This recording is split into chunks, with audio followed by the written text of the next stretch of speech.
really be able to stop teams with his lack of offense production that he's had in the preseason, which looks, I don't see any reason why it won't spill on to the regular season.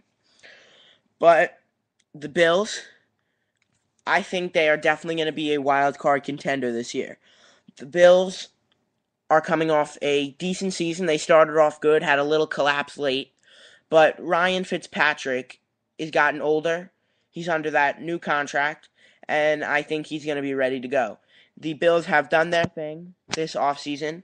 They signed a bunch of players, tested people left and right, got the pieces that they need, and I think they're going to be ready to go. And I think the Jets' window for a title run is done. After what they've done in the past couple of years, and with all the distractions they have, just being the Jets, just having Rex Ryan as a coach with his mouth, I think their season is nothing, nothing special to watch. I'm gonna say the Bills are gonna take this one and spoil the Jets' home opener, which will really cause some chaos right out of the gates in New York. So then, if we move to the last of the 1 o'clock games, not really an intriguing game.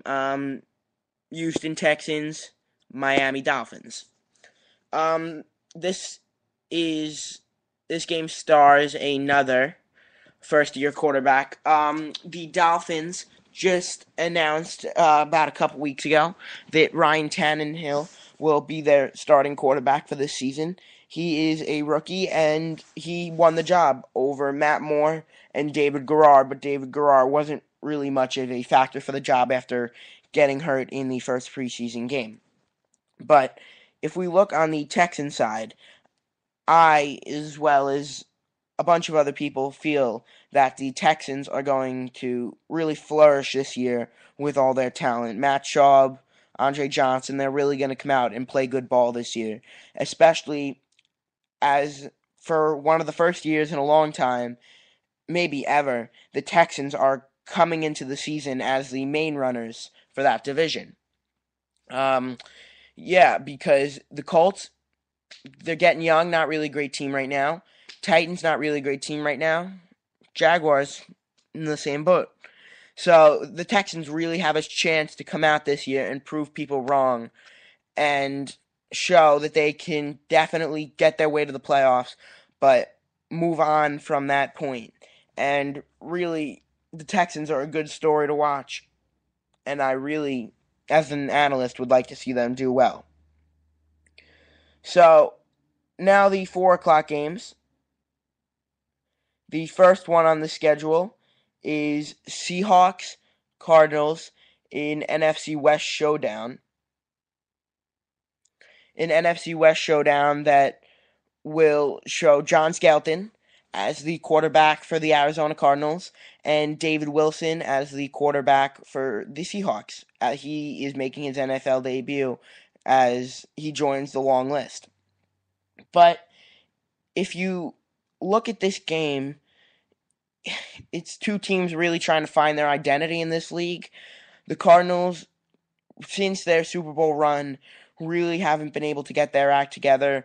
Quarterback issues, Kevin Kolb, John Skelton, with Skelton winning the job.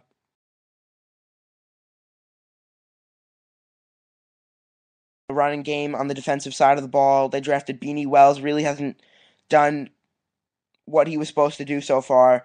Larry Fitzgerald is Larry Fitzgerald, but when he doesn't have the supporting cast, how good is he?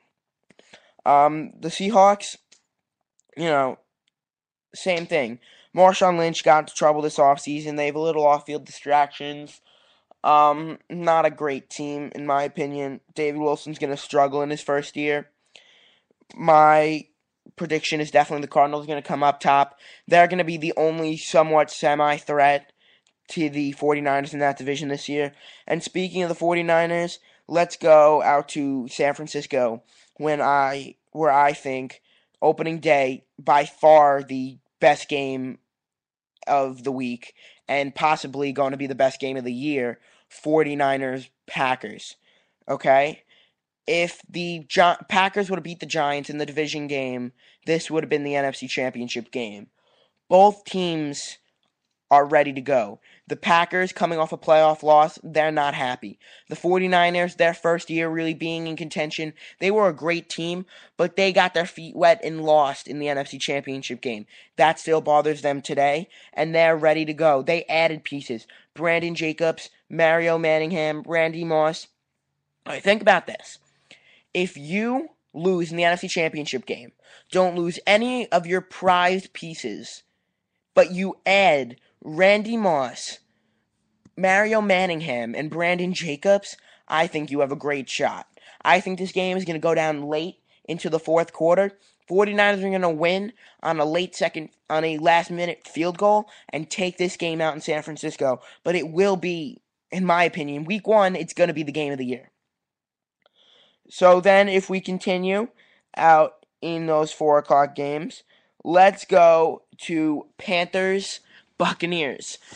Cam Newton will start his sophomore season after breaking records in his first season. He was really a great thing to the NFL. He, after winning the Heisman at Auburn, came in and really did a phenomenal job. One of the best rookie seasons of all time. He surpassed Peyton Manning's rookie season, John Elway's rookie season, and really established himself in this league right away. Well, we've seen a lot of people do that, but then have sophomore struggles. We're going to be very intrigued to see how he comes out of the gate against a young, new coach in Greg Schiano, weak Tampa Bay Buccaneer squad. He needs to come out against this team who is not great and prove himself right away. The Panthers are one of the young teams definitely to look out for, to be a surprise team and make a run at a playoff push and beyond this season. I say Newton will do it. He'll have a great sophomore year. Panthers are going to take this game 20-3. So then, for the last 3 remaining games on the schedule, we're going to go to Sunday Night Football. Steelers, Broncos. One of the other great games of week 1. Peyton Manning's Bronco debut out in Denver. Pittsburgh Steelers, Broncos, one of the great rivalries, in my opinion, of the last few seasons. They've been definitely going at it. Well, after the Broncos beat the Steelers in the playoffs last season, I felt that was definitely established. Peyton Manning, I really can't put my finger on how this guy is going to do. You know, going into the year, I thought he's not going to do great. He's getting older. He's coming off surgery, but he did good in preseason. And the Broncos have a great team adding Peyton Manning instead of Tim Tebow, which I think is a huge successful offseason for that team. But on the Steelers side of the ball, they're coming off a playoff run, first round loss. Really not what the Pittsburgh Steelers are used to after coming off a loss in the Super Bowl the season prior. I think the Steelers are going to want this game a little more. It is in Denver, though, so it will be a close game. The atmosphere, the fans will get pumping. But I think the Steelers are going to win this game by 10 and spoil Peyton Manning's Bronco debut. So then if we go to the last 2 games, Bengals, Ravens, this has been starting to flourish as a rivalry. The Bengals are starting to get better. They had a great season last year. A.J. Dalton's sophomore year is about to begin. I think he's going to do good things again in this year, but I think he's in too tough a division. Joe Flacco really needs to prove himself. This is one of his last, couple of years to really prove himself as a quarterback. He's gotten a reputation, and I think he's going to do it. I think Ravens win this game. And the last game, Chargers, Raiders. The Raiders are coming off a great end of the season run. I think the Chargers are inconsistent, and they will be again this year with Phillip Rivers. North Turner's on the hot seat. He will continue to be. Raiders are going to take this game and spoil the season debut for the Chargers.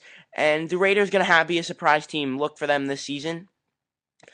They are going to do good things out in the West, I think. So, ladies and gentlemen, those are your Week 1 predictions. Everyone, be sure to set your fantasy rosters and be ready for Week 1. Everyone, get ready for the first NFL Sunday Enjoy it.